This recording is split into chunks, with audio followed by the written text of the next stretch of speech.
Let's face it, the new movie Aquaman The Lost Kingdom is kind of a, yeah, I guess I enjoyed that type of movie. But did you notice that after the second movie you suddenly liked Orm, Arthur's brother? And did you ever wonder how the movie tricked you, or at least what techniques the movie used to make you change your opinion on Orm? In this video I want to analyze exactly that. We're going to take a look at how the movie manages to make us suddenly like Orm, who in the first movie was not only the villain, but very unlikable. And how I think his transition from enemy to friend could have been even better. Let's dive in. When we first meet Orm, the movie makes use of one very simple human behavior.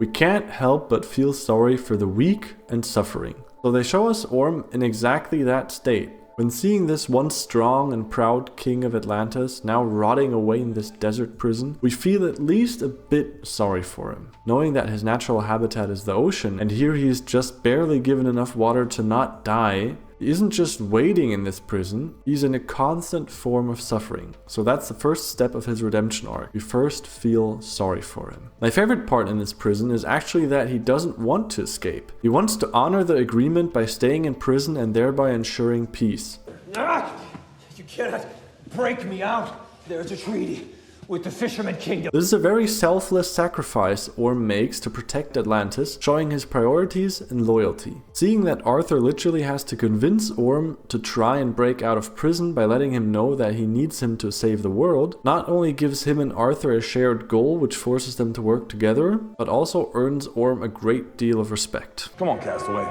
Grab Wilson, let's roll. Come on, let's go. So we feel sorry for him, we start to respect him, but none of that makes us forgive him for wanting to kill Arthur in the first movie. To achieve this, the movie utilizes the oh so common trope of, you guessed it, daddy issues. In a conversation between Orm and Arthur, we find out that a big part of why he was evil in the first place was because of his father. We find out that from a young age his father told him that he has a bigger brother living on land and that this brother would at some day come to challenge him for the throne and that he needs to prepare to fight him. So basically Orm was completely misinformed about Arthur's intentions and is now shocked to find out that Arthur actually had no ambition to take the throne. You're the one who swam through the front gate and challenged my claim for the throne. Only because you're trying to destroy the surface world. Wait.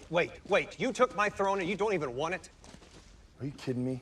Now we feel sorry for Orm, we respect him, and we understand his past actions. Now all we need is to start liking him. The movie achieves this by using humor. I guess whether or not you like this movie as a whole is to a big part dependent on whether or not it was your kind of humor, because there are really a lot of funny scenes between Arthur and Orm, and at least in my opinion, they were funny.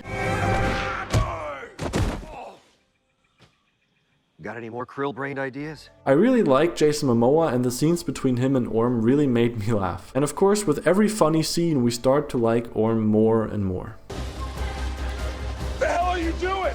You should like lift them up. Like this? Holy shit! The final piece of Orm's redemption comes at the end of the movie, where the problem that forced them to work together is resolved, and we see that Orm not only has no interest in trying to take the throne back from Arthur, but even gives Arthur a sweet pep talk to let him know that he's a great king. You're not as bad at this as you think. The people of Atlantis are lucky to have you. So this is how the movie tries to redeem Orm as a character, and I think they do a decent job at it, but I also think there's some room for improvement. And that brings me on to part 2.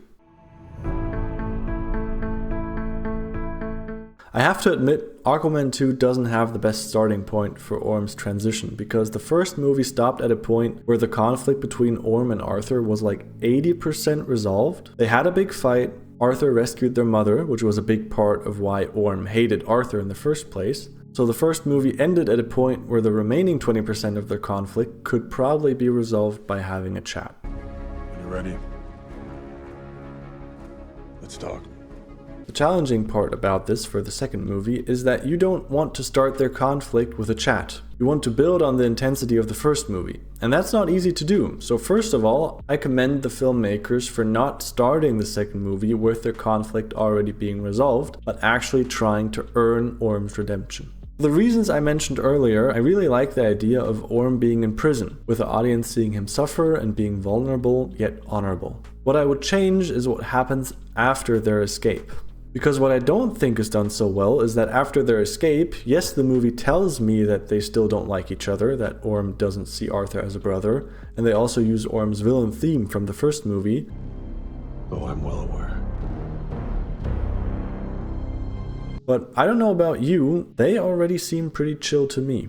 So let's try to improve this. First, what's the reason for Arthur freeing Orm and them visiting the pirates in the first place? Arthur needs to find out where Black Manta is so that the rest of the movie plot can continue. We need to find him, but he's completely vanished off the radar. I think I know someone that might be able to help us. So the question is really if we can find a way to have Arthur gather the information in a way that makes the conflict between him and Orm more exciting. Here's what I would do. Instead of having Orm immediately accept that Arthur and him now have to work together to stop Black Manta, he should first try to stop Black Manta by himself. So Orm tries to ditch Arthur and heads to the pirates by himself, but Arthur manages to follow him unnoticed. Now Orm confronts the pirates by himself, as he supposedly did many times in the past. And maybe things don't go according to plan, because the pirates know that Orm is supposed to be in prison, and that there's, let's say, a bounty on his head. So after telling him where Black Manta is, they trick him and try to capture him. Then Arthur can jump in to free Orm. They have a heated discussion about why they need each other on this mission to save the world, and Orm, at least for now, accepts that, and they head to the island. I think by implementing this slight change, we gather the information about Black Manta's whereabouts in a more interesting way,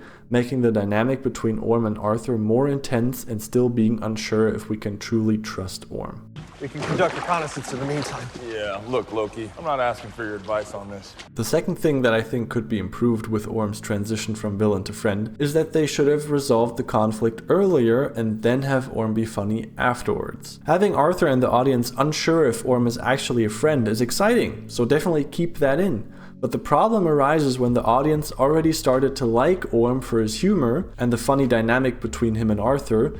Scenes like this Help me!